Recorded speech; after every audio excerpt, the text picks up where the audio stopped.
योग वशिष्ठ महारामायण सुनते रहने के लिए हमारे चैनल को सब्सक्राइब करें और बेल आइकन जरूर दबाएं।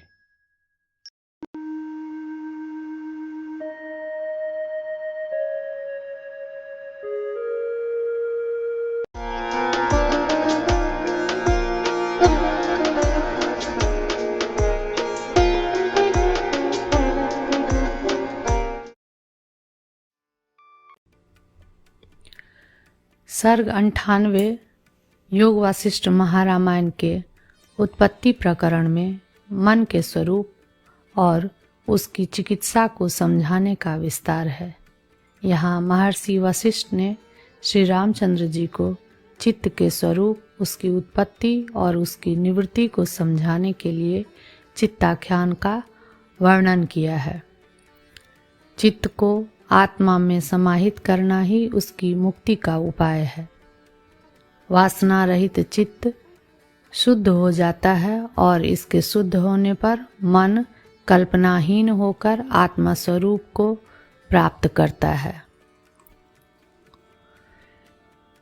चराचर जगत चित्त के अधीन है, अतः बंधन और मोक्ष भी चित्त के अधीन है।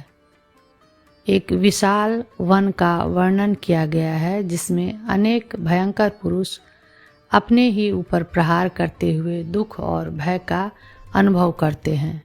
ये पुरुष कभी अंधकार में कूप में गिरते हैं तो कभी कांटों से भरे करौंदे के वन में जाते हैं और कभी शीतल केले के वन में प्रवेश कर अल्प सुख का अनुभव करते हैं। अंततः ये पुरुष अपने अंगों का त्याग कर स्वयं को नष्ट करते हैं। महर्षि ने इन व्यक्तियों को योग बल से रोककर उनकी स्थिति पूछी। उनके अनुसार ये पुरुष प्रतीक हैं उन चित्त वृत्तियों के जो स्वप्रेरित होकर दुख और मोह में ग्रस्त रहती है। चित्त की चिकित्सा के लिए ज्ञान ही उपाय है जिससे अज्ञान का नाश होता है। आठवीं जीवन के भ्रम और मोह को दर्शाती है। अंधकूप अज्ञान का प्रतीक है। केले का वन अल्पकालिक सुखों का संकेत करता है। करौंदे का वन दुर्गति और पीड़ा का सूचक है। इनसे बाहर निकलकर आत्मज्ञान प्राप्त करना ही चित्त की वास्तविक चिकित्सा है। महर्षि वशिष्ठ ने समझाया कि आत्मा नित्य मुक्त है, लेकिन मन की भ्रांतियों के कारण बंधन की प्रतीति होती है। आत्म स्वरूप का ज्ञान प्राप्त करने पर चित्त का शुद्धिकरण संभव है और तभी व्यक्ति बंधन से मुक्त होकर मोक्ष प्राप्त करता है। ये तो थे सर्ग 98 के सार, और अब आइए विस्तार से जानते हैं सर्ग 98 को। योग वासिष्ठ महारामायण उत्पत्ति प्रकरण सर्ग 98। पूर्वोक्त विषय का स्पष्ट रूप से ज्ञान होने के लिए चित्ताख्यान का वर्णन तथा चित्त के तत्व के विचार से चित्त के विनाश का कथन। यद्यपि आत्मा नित्य मुक्त है, तथापि उसको अपने स्वरूप के अज्ञान से मैं मन हूँ इस भ्रांति से बंधन प्रतीति हुई है। इस प्रकार के निर्णय के लिए ज्ञात आत्मा से मन की उत्पत्ति विस्तार पूर्वक कही गई। यह कथन रोग निर्णय के लिए रोग कारणभूत अपथ्य भोजन की उक्ति के सदृश है। मनः तत्व का निर्णय होने पर अब उसकी चिकित्सा का प्रयत्न करना ही आवश्यक है, फिर निदान चिंता का कोई प्रयोजन नहीं है, इस आशय से कहते हैं। श्री वशिष्ठ जी ने कहा, हे निष्पाप श्री रामचंद्र जी, मन चाहे जिस किसी से उत्पन्न हुआ हो, चाहे उसका स्वरूप जो कुछ भी हो, बुद्धिमान मनुष्य को चाहिए कि उसे प्रयत्नपूर्वक अपनी मुक्ति के लिए आत्मा में समाहित करे। मन को आत्मा में समाहित करने का फल कहते हैं। हे रघुकुल तिलक, परमात्मा में समाहित चित्त वासना रहित अतएव शुद्ध हो जाता है। चित्त के वासना शून्य एवं शुद्ध होने के अनंतर मन कल्पनाहीन होकर आत्मता को प्राप्त हो जाता है। यदि कोई शंका करे कि केवल मात्र चित्त के निरोध से बाह्य और अभ्यंतर सकल द्वैत रूप बंध की निवृत्ति कैसे होगी, इस पर कहते हैं, हे राम जी, यह सारा चराचर जगत चित्त के अधीन है। इसलिए हे रघुवर, यह स्पष्ट है कि बंध और मोक्ष भी चित्त के अधीन है। हे श्री रामचंद्र जी, इस विषय में मेरे द्वारा कहे जा रहे अति उत्तम चित्ताख्यान को, जिससे पहले ब्रह्मा जी ने मुझसे कहा था, आप प्रयत्नपूर्वक सुनिए। हे श्री रामचंद्र जी, मृग पक्षी आदि से रहित बड़े बड़े विक्षेपों से परिपूर्ण अति भयंकर बड़ी विशाल एक अटवी है। वह इतनी विशाल है कि उसमें सैकड़ों योजन भूमि परमाणु की भांति अति सूक्ष्म प्रतीत होती है। उस महाटवी में महाकाय अति भयंकर तथा हजारों बाहुओं और हजारों नेत्रों से युक्त एक पुरुष रहता है। उसकी बुद्धि कभी ठिकाने नहीं रहती है। मैंने देखा, हजारों बाहुओं से बहुत से मुद्गर को लेकर अपनी पीठ पर स्वयं ही प्रहार कर रहा वह भाग रहा है। स्वयं ही अपने ऊपर दृढ़ प्रहारों से प्रहार कर रहा वह भयभीत होकर सैकड़ों योजनों तक दौड़ रहा है। रोते रोते भाग रहा वह इधर उधर बहुत दूर जाकर परिश्रांत परवश हो गया। चलने से जर्जरित पैर और अन्य अंग वाला और विवेक रूपी दृष्टि से रहित वह विवश होकर शीघ्र महान कूप में गिर पड़ा। वह कूप अंधकार से कृष्ण पक्ष की रात्रि की नाई भीषण था। ऐसा भीषण कि ज्ञात होता था मानो वह आकाश का खूब गहरा कोट हो। तदंतर चिरकाल के बाद उस अंधेरे कुएं से बाहर आया और फिर अपने आप पूर्ववत मुद्गरों के प्रहारों से अपने को पीटता हुआ भागने लगा। तदुपरांत बहुत दूर जाकर जैसे पतंगा आग में प्रवेश करता है, वैसे ही वह अनेक दूसरे कांटों से भी भरपूर करौंदों की लताओं से खूब आच्छन्न थोड़ी छाया वाले दुखपूर्ण करौंदे के वन की झाड़ी में प्रविष्ट हो गया। उस करौंदे के वन से थोड़ी ही देर में बाहर निकलकर फिर मुद्गरों के प्रहारों से अपने ऊपर प्रहार करता हुआ भय का कोई दूसरा निमित्त न होने पर भी अपने से आप ही भागने लगा।